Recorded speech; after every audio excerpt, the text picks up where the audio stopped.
ಮನಸ್ಸುಗಳು ಒಂದು ರೀತಿ ಉತ್ಸಾಹ ಉಲ್ಲಾಸ, ಒಂದು ಹಿಗ್ಗು, ಖುಷಿ, ಆನಂದ ಅದು ಎಲ್ಲೋ ಒಂದು ಕಡೆ ನಾವು ಕಳ್ಕೊತಾ ಇದ್ದೀವಿ.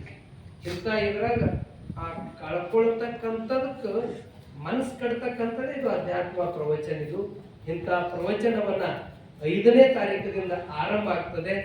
ತಾವೆಲ್ಲರೂ ಹೆಚ್ಚಿನ ಸಂಖ್ಯೆ ಕೇಳಕ್ಕೆ ಬಂದವ್ರದ್ದು ಅದರ ಸೌಭಾಗ್ಯ ಒಂದು ಕಡೆ ಇದ್ರ, ಕರ್ಕೊಂಡು ಬಂದವ್ರಿಗೆ ಮತ್ತೆ ಅದ್ರ ಡಬಲ್ ಸೌಭಾಗ್ಯ ಸಿಕ್ತು.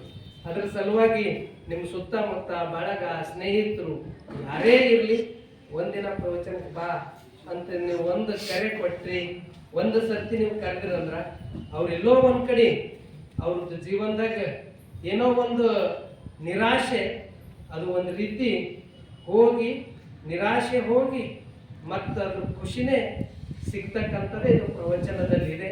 ಇಂಥ ಪ್ರವಚನವನ್ನ 5ನೇ ತಾರೀಕಿನಿಂದ ಪ್ರತಿ ವರ್ಷದಂತೆ ಈ ವರ್ಷನೂ ನಾವು ಮಠದಲ್ಲಿ ಭಜನೆ ನಡೀತದ, ಸಾಮೂಹಿಕ ಲಿಂಗ ಪೂಜೆ ನಡೀತದ, ಅಲ್ಲಿ ತೀರ್ಥ ತಗೊಂಡಿದ ನಂತರ ಅಲ್ಲಿ ಪ್ರಸಾದ ಇರ್ತದ.